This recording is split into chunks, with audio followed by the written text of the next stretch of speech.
Harlem is the land where giants are born and made. And we have with us this morning who I call the lioness of Harlem because she has represented this district as a council person. She is now representing us in the state assembly. She is a fighter like no other. She comes from a family of fighters, and of course at a time when we are remembering the work of the late and great Reverend Dr. Martin Luther King Jr. We know that Sister Dickens and her family go all the way back to the work of Dr. King. She was with us on King Day. She is here with us today. She is the emblem of Harlem that makes us all turn and do the right thing. Sister Inez Dickens, our assemblywoman, Inez Dickens.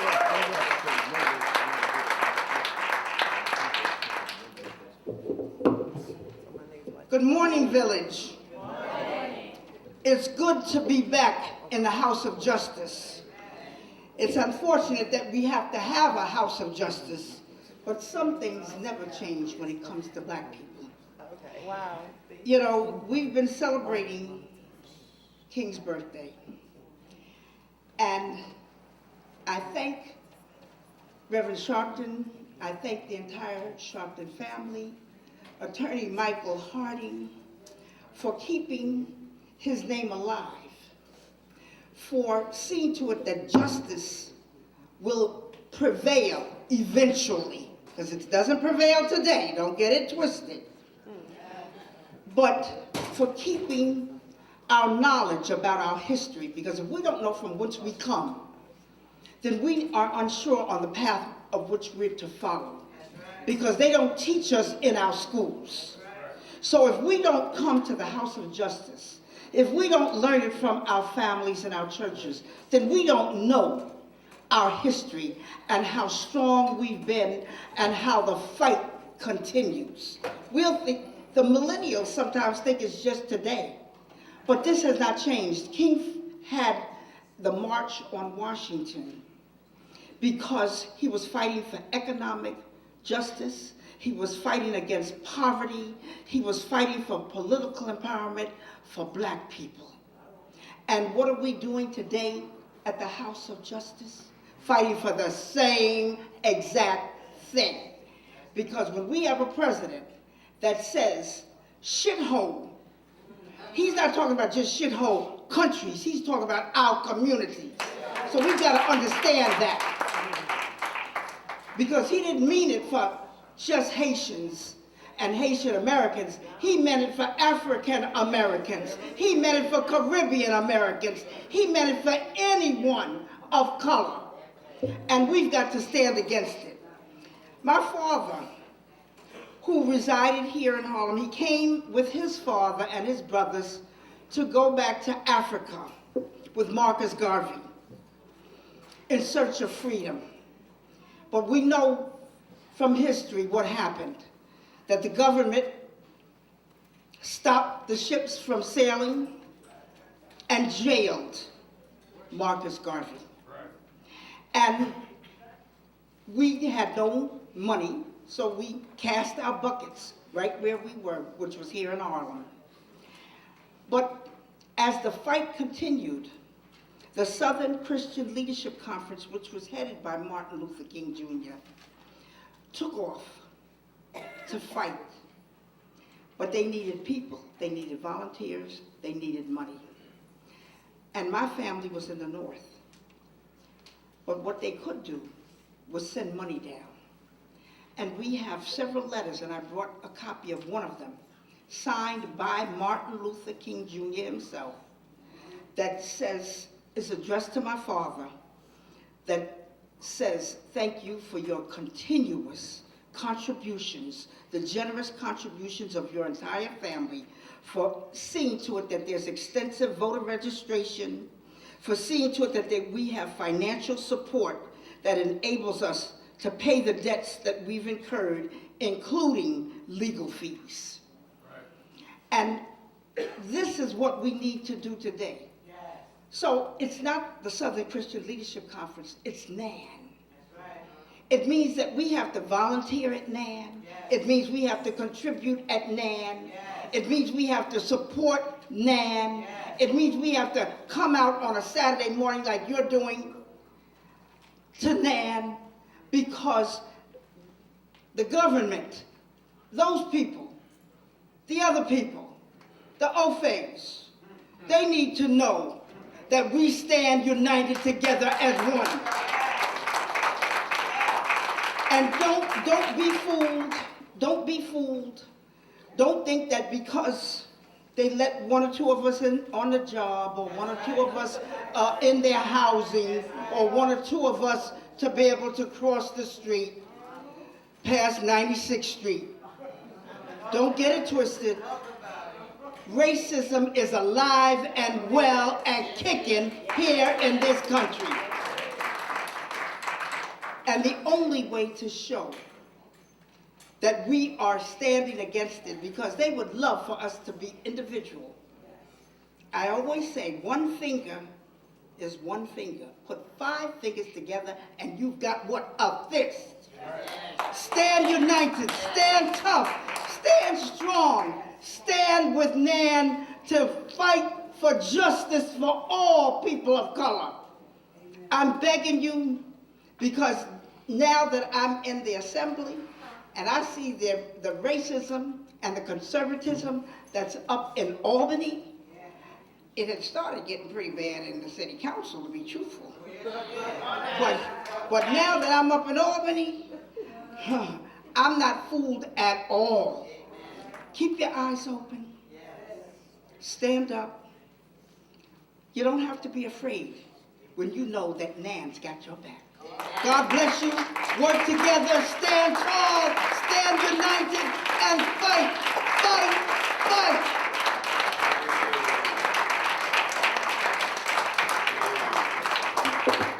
That's our Assemblywoman Inez Dickens, the lioness of Harlem, the voice that keeps us all strong, focused, and making sure we're fighting for the right things. We're going to take a break, brothers and sisters. When we come back, it will be the Reverend Dr. Al Sharpton.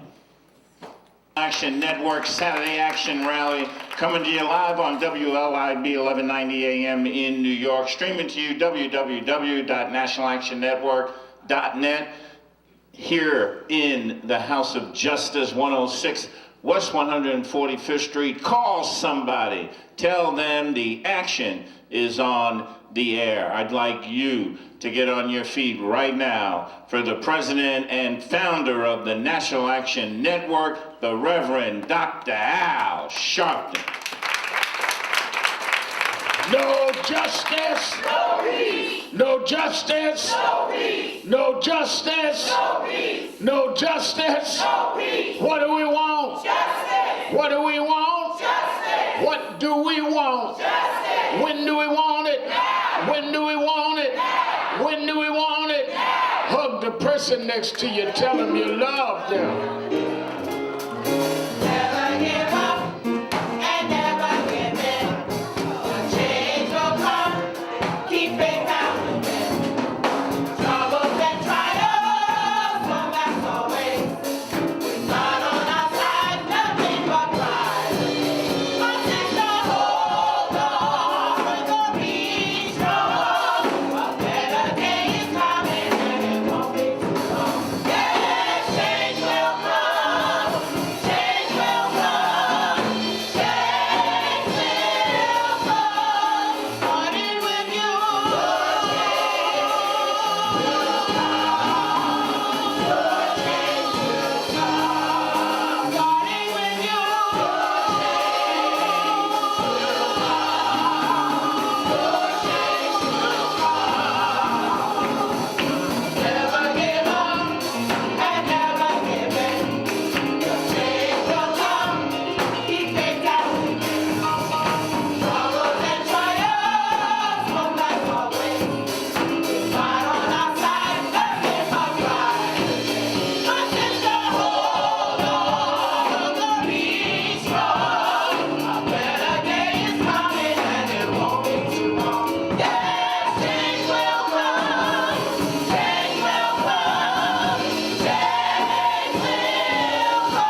National Action Network Change Choir. Give them a big hand. Give them a big hand. Certainly we're happy to be with you another Saturday morning where the action is for you that are here live at the House of Justice, 106 West 145th Street in the village of Harlem. And you that are listening live on 1190 AM WLIB in New York, as well as you watching us live stream around the country and will be live on Impact Television. We're happy to be with you another Saturday morning where the action is. Give a hand to our presider, Attorney Michael Hardy, and our musical director, Brother Drevon Neal. Let me say also, while I talk about our musical department, we're very proud. Young brother Chris Garlands, who's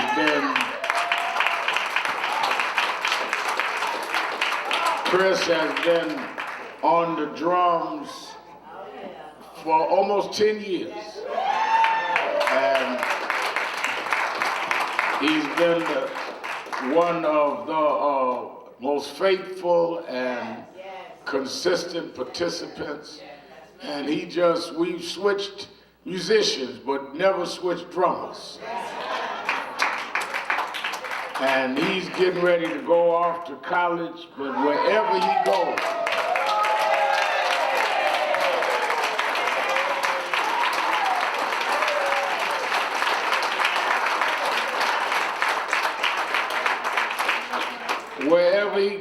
we want him to know we love him and support him.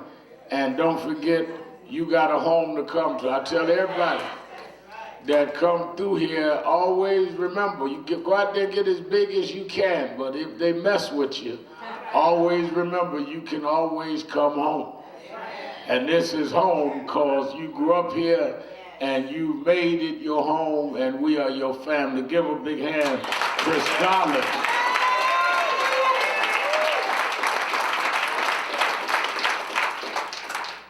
And let me say something. On Monday, I'm very grateful to those in Washington and New York that celebrated King Day with us. And King Day is a high day in National Action Network. Our organization is built on the principles of Dr. King in our founding statement 26 years ago. And been on the radio every Saturday morning as I learned as youth director of Operation Breadbasket. And we had the governor and the mayor and the both senators and all that come through. But let me tell you something that I got on our staff about. No one is more important than your own history.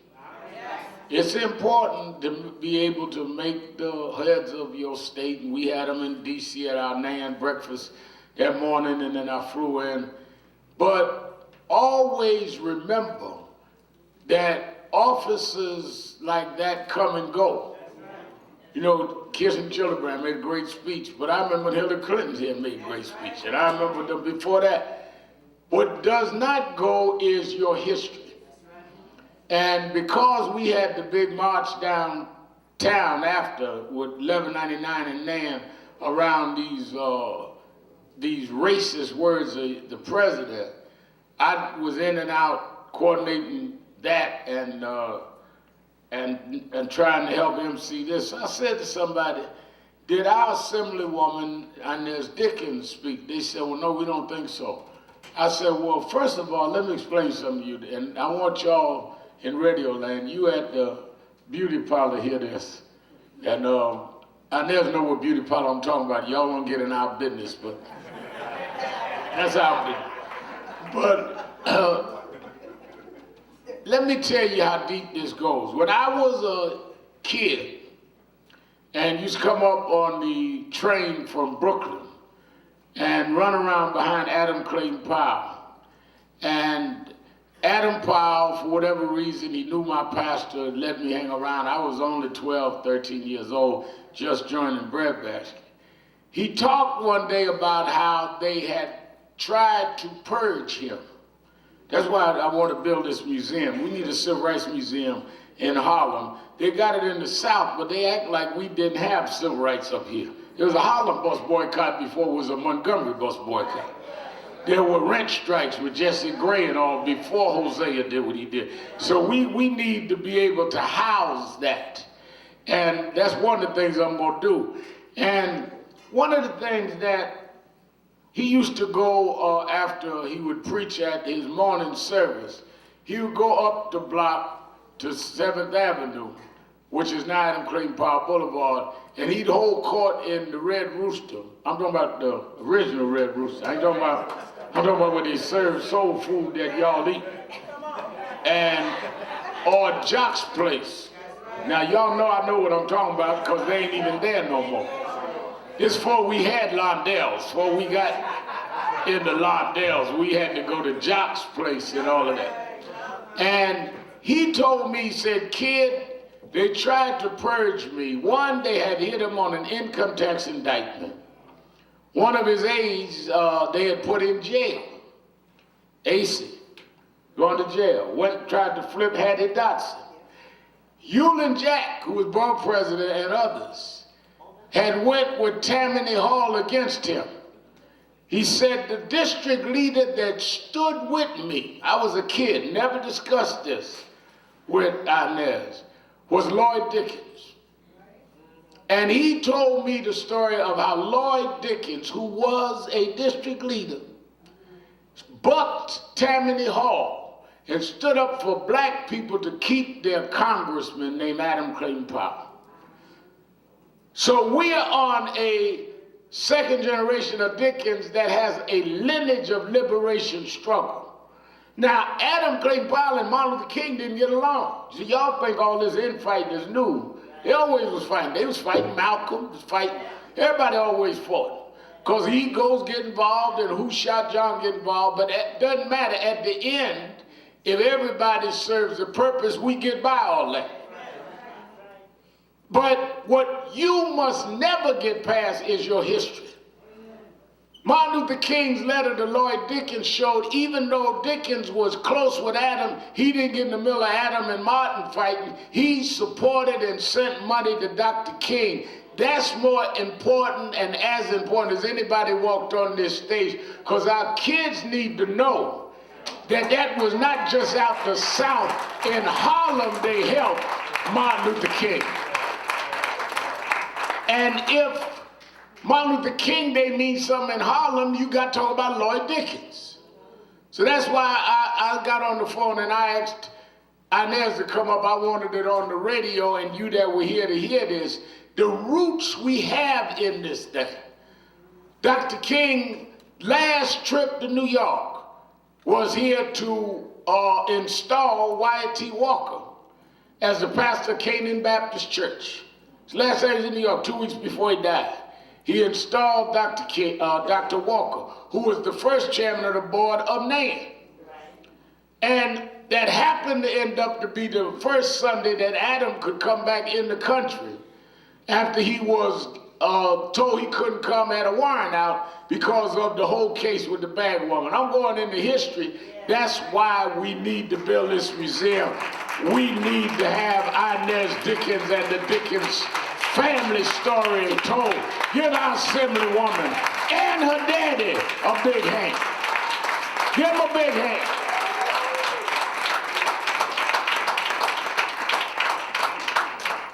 And you go around to Londell's and eat and tell them, this ain't Jock's Place, but I'm going to eat anyhow. We're live on Impact Television all over the nation. Give them a hand.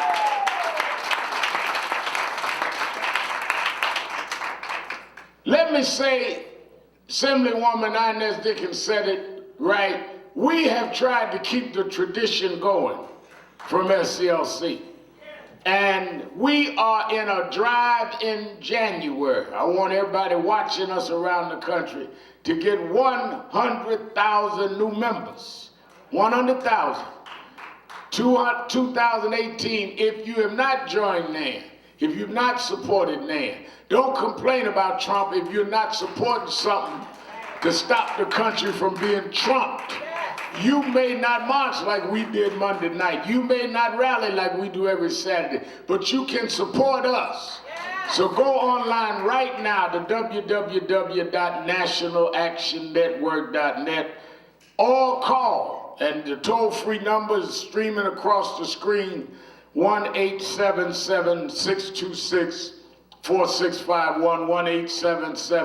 1-877-626-4651, and join. Don't forget, in the morning, 8 a.m. Eastern.